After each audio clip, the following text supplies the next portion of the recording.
How's it going, Wendy? I'm doing well, thank you. Oh, good. Well, this is Wendy, everybody. And her manifestation work started years ago. And I'm so excited that she gets to share her story tonight. Okay. And maybe it's slightly different because her teacher was not me. And so it's going to be great to hear because law of attraction is how it works. And there's so many teachers, which is amazing because then you get so many different explanations and then you can just kind of like figure out whose words jive with you the best. So I am excited to hear from Wendy. Well, so much of what Joni said, I've heard, I've worked, and it works. It's great. I'm very proud of you. Um, what I want to talk about tonight is change. One of my favorite quotes from the movie Zorba the Greek is, "Life is change, only death is not." And we all face change. Well, I'll give just a very brief backstory to my facing change. I was assigned male at birth. I was socialized from childhood through my life as a male. I lived as a male into my early 60s. And uh, that led to a whole host of problems. When I told my parents at age 10 that I'm a girl, that didn't go well for me at all. That was in around 1960. Then, in my early 20s, I actually tried to transition. At the time, the movie Clockwork Orange was out, and I knew that the person that did the score to the movie was now Wendy Carlos, and she had transitioned. But the difference was is she had money, she had connections, she could do it. I also encountered a psychiatrist and in a group of psychiatrists to whom I was telling my story, and they all sat and listened. And about 10 minutes into it, one of the psychiatrists got up and told me I was a freak and I should move to New York City and start turning tricks like the rest of them. It was shortly after that I found out that I was considered to have a psychological condition untreatable with no cure. Thus began my life of repression, seeing psychiatrists, not telling them why I had anxieties and depression and everything else, because that wouldn't work. Didn't work for you. Exactly. So I lived on various concoctions of meds for the rest of my life until about 2014, fall of 2014. I was experiencing a very bad suicidal ideation, and I came to the realization this one scared me. And I went over to my computer. I was in my office entertainment space. I had worked as in the computer and IT field for my entire professional life. And I sat at my desk and I started looking because up until then, I knew that my diagnosis was a psychological condition and no cure, no treatment. As of 2012, I was now considered to have a medical condition, and it was treatable with therapy, hormones, and surgeries. And I also found out that Obama had given me health care, transgender health care, in 2013. So my wife had already known about this from way back when and we agreed to stay together because there was nothing I could do about it. I went upstairs and I told her, I said, "Look, I've got to do something about this. It's back. I'm scared. I don't know what to do. And I'm going to find a therapist." Fast forward a little more, I found Stephanie, my therapist. Our first And did appointment. you know that was she specifically a gender therapist No, or she was no, but just she had had regular? experience with uh, LGBT people Okay. and was LGBT friendly clinic in Newtown, Pennsylvania. So I met with her. It was a long intake session. I talked with her. like I'd never talked with another person before in my entire life about how I felt and what I knew. Um, at the end of the session, I asked her if I could bring my shoes to the next one because it might help me feel better and talk more and all of that. And she said, "Sure, this is a very safe environment, etc." Um, and as I started to leave, she looked at me and she said, holding my file, she said, "What's your name?" And I just automatically said, "Wendy," because in grammar school, the prettiest girl in my class, the most popular girl in the class, she looked and she was really sweet. And I decided if I ever get to be a girl, I'm going to be Wendy. Aw. So um, I So left. I came. so you were lucky. So luck had it that her kind of therapy philosophy is in line. I haven't talked to you about this, but I'm pretty sure is in line with law of attraction. I don't know if she used those Oh, words, but it we sounds in like that from first session we automatically started on mindfulness and okay. mindfulness meditations. And I was already familiar with it. In college, I'd sworn off organized religion in favor of Zen and Taoism. Hmm. And I played with meditations then and experimented with it. I do believe in like the quantum force, the universe. And if you can tie into that, you can do amazing things. So the second session I went in, I sat on the couch, I put on my heels, and she looked at me and she said, "Why didn't you walk in with them on?" And I said, "I can't do that. Dressed as my male representative, the guy? No." But I thought about it as the therapy session went on. We talked more. She was a person like myself has a huge amount of baggage to get rid of from my previous life. Um, and that's what she immediately started helping me with. And one of the things was guilt. She, because I was feeling guilty for having married, but my entire life I was told, you get married, you have a career, you have a family, you have a house, and you'll forget all about being a woman. No, doesn't happen. So, because there's the self that you have, and there's the self that you really are. And for me, my entire life, they were that far apart. The anxiety, the fear, the anger, I was a miserable, and I was not a nice person. So when did you start? When did you start learning to shift your energy, or how did learning to shift your energy help you on this journey? Okay. Um, by the end of my second session with her, uh, I had decided that the next week I was coming as Wendy. I had never, I hadn't cross dressed in decades. Um, I had never been out of the house, but I had decided that was what I was doing. And for that, and that was a double-edged sword for me. Uh, I had to go home and tell my wife I was doing this. And I knew that was not going to be fun. Mm-hmm. It wasn't. But I meditated on it. I started working on blocking all of my old patterns of thoughts, my patterns of fear and anger and And how depression. did you do that? So was that during your meditation? Hmm. And so how And did you do that? What did you every literally do in your brain? well, also, I started picturing what it would be like Okay. walking into therapy that week Mm-hmm. as my true self. Mm-hmm. How would I feel driving there? How would Mm-hmm. I feel getting out of the car, walking across the parking lot? It was going to be the first week in February in southeastern Pennsylvania and probably in the 30s. So, how would it feel on my legs? What would I sense? I just started picturing this and I could really see it Mm-hmm. and feel the emotions of it. And there was a glass door that I would be walking to, and I would see my reflection in that. Then I Mm-hmm. would wind up sitting in the waiting room, Mm-hmm. and there would be people around. And how would I feel about that?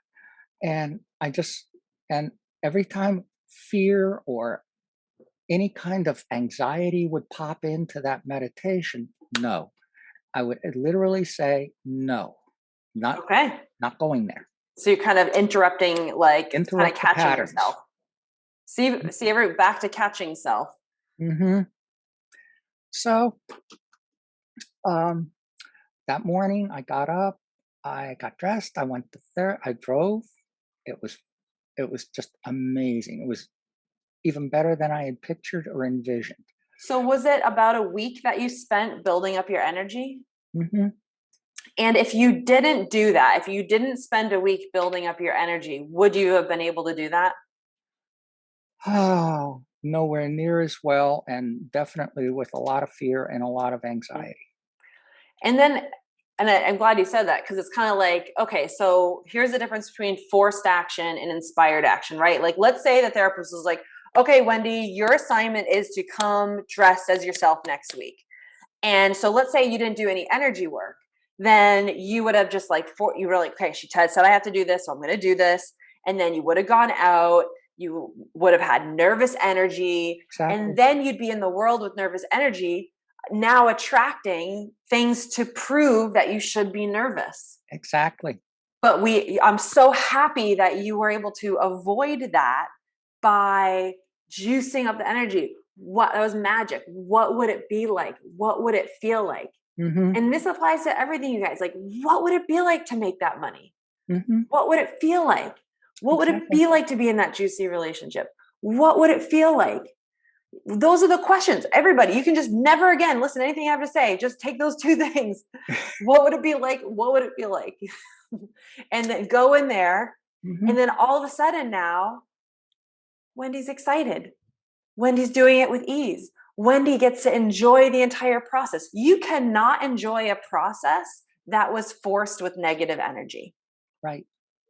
Can't be done. Absolutely. And that day was amazing. I we took a picture of me that day to preserve it. And it was at that point that I knew that this was absolutely the right thing for me to do, that I had to do it, I needed to do it, and I couldn't wait to do it.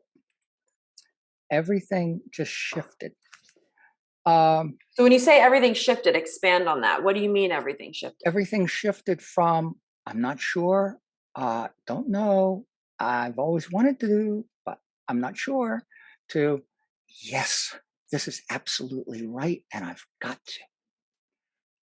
Amazing. One more thing about I used all my therapy days to experiment and give myself real life tests because, well, first of all, to leave the house any other time as myself would have prompted a huge fight, and there was no way. Mm-hmm. So, on the way to therapy, on the way home from therapy, I did things to give myself tests. The first one was I told Steph I was going to stop off for coffee on the way at a Dunkin' Donuts that was right on the route. And it was one of those without a drive through, and I wouldn't have used it anyway because that's cheating. Mm-hmm. I was going to, with purse, my coat, my heels, dress, walk into Dunkin' Donuts and get my coffee. Mm-hmm. And I got it. The first time I did it, I pulled into the parking lot. I sat there with the car off for 5 minutes trying to open the door. I couldn't do it.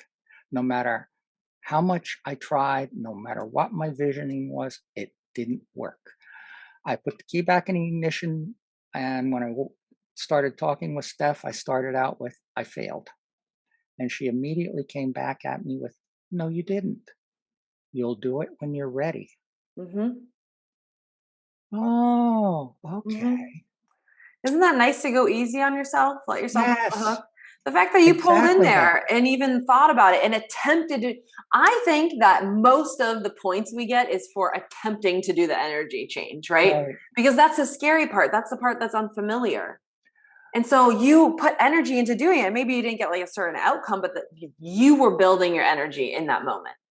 We talked again and did the whole therapy thing, and at the end I told her, next week I'm doing it. I know I'm going to do it. Mm-hmm. I envisioned it again. I thought about what it would feel like. How would I feel standing in line with all these other people going to work, waiting for their coffee and everything? How would I feel? And um, the following week, I did. I stopped the car, I opened the door, and that's when I kind of adopted my mantra for my whole transition of just do it. So I got out of the car, closed the door, locked, and started walking in. I heard the sound of my shoes. I felt the breeze.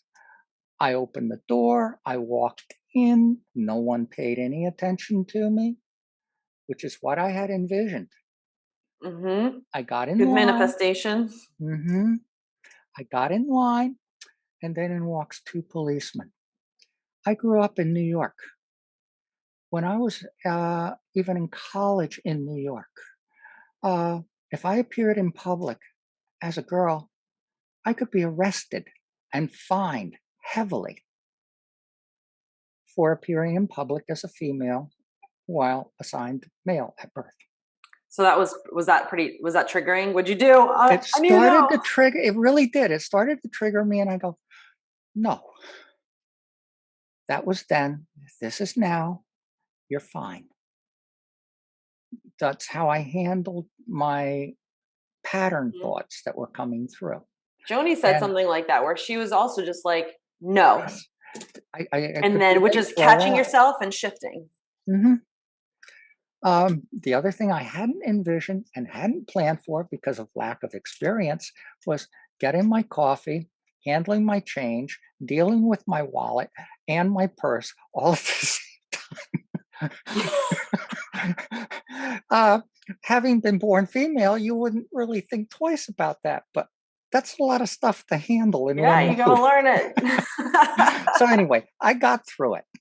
I kind of took a deep breath, thanked them, took my coffee, went over where the condiments were, and I looked around to see if anyone was paying any attention to me. No one was. Yay! Went to Oh, therapy, we celebrated. hmm. Throughout the rest of my therapy, I gave myself life tests. Made a mock grocery shopping trip. I walked through Main Street. I went into Starbucks. Never anything happened. So how convinced are you that your success so far is totally a result of you managing energy? Is it like 100%? Is it 80%? 100%.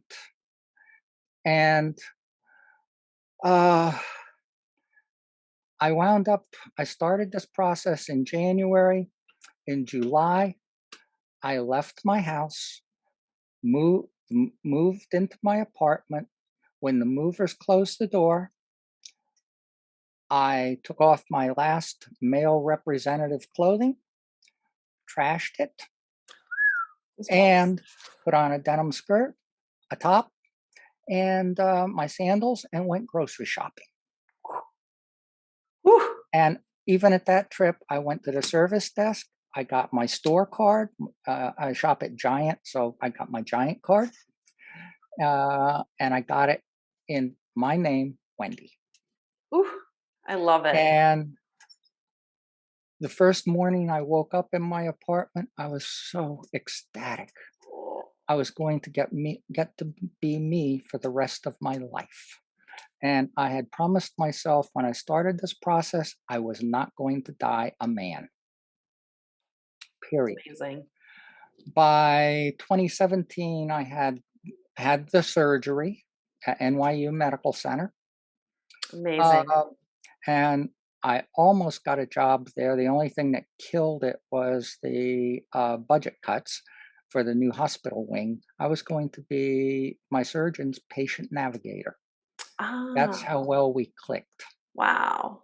And I had given her during one of my follow up visits a 3-page bulleted list of all the things that I wish I had known before, during, and after surgery. And that's one of the things that got me a 3-hour interview and the job offer, which got cut. Ah, So after that, I decided I'm going to start helping other people do this. And I mhm. did that informally from 2017 to 2020 when I decided I'm going to hire a business coach, a very nice lady that I had met, and I'm going to start doing this as a business. Love And this. in 2021, I launched my business, uh, transition coaching. Incredible. And Woo. my my primary core beliefs are transition is 80% between the ears. All the rest is the cosmetics, and that's easy. Amazing. So many people I meet focus on the presentation. And I recently talked with a girl who, every time she goes out in public, she gets so nervous. Um, a lot of the time, she just gets out of the car and throws up. Oh, And because that's forced action, right? right, That's what happens when you don't align your energy first. right. But the first client I signed this year, it's a 16-week program, and we do all the mental work all the way through, in addition to all the steps throughout dealing with all the other aspects. Mm. And the first session I had with her, she said, I'm scared, I'm tired of living a lie, and I have no clue what I'm doing." Mhm. And I looked at her and I said, "Been there, done that. Mhm. And this is why I'm doing it now Mhm. with coaching."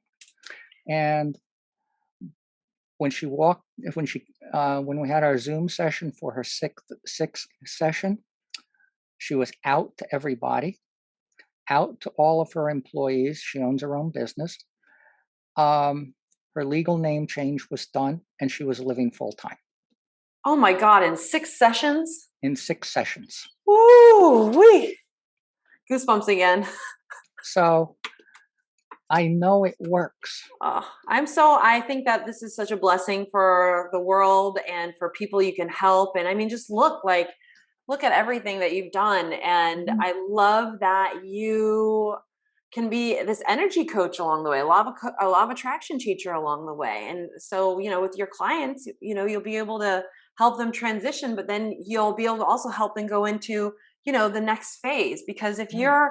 if you, once you learn that nothing is relies on being smart or knowing people or going to the school, it's all about energy shifting. You can help them do transition, but then you can help them do anything else that they want to dream up. So it's like, okay, they want to transition, but now what kind of life do they want to leave? And so to have Mhm. somebody who's not just like, okay, well, here's the steps, and hey, like, this is fine, be positive, but like to actually go down to the nut and bolt level and help them shift the energy, then they're gaining that skill that they can take for their whole life.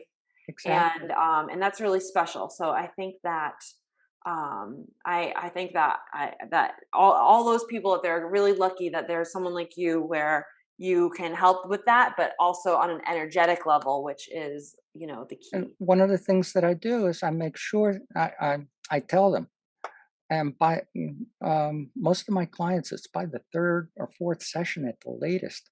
Get out of the house, go out and have real life experience, meet people. Mhm. If What's the first thing you do to teach them how to energy shift? uh, One of the first things I get them into is um, a combination of self awareness and self acceptance. Hmm. Um, I have them start writing a list of things. I give them, like, maybe write me 10 statements of why you are an amazing person. 10 statements of why you uh, are going to be uh, great at doing this. And also, um, I have them get over the fact of um, a lot of us can't really compliment ourselves, like brag about ourselves, because Hmm. we're not supposed to. Hmm. Get over it. Mm. If you think, something about you is good, Mhm. say it. Yeah. So what I love, so I also want to point this out. So I love the list that you're doing, right? Because now you're immediately, how am I amazing? And in the creation of this list, you're bubbling up the energy. But this And it's is, hard at first. it is hard at first. But what I also want to point out here, because I know that probably everybody in this call right now, on some level, has somebody in their life that they would like to help. And if it's not somebody, it's some issue in the world. And you can only help somebody when you can look them dead in the eye and energetically know they are fine.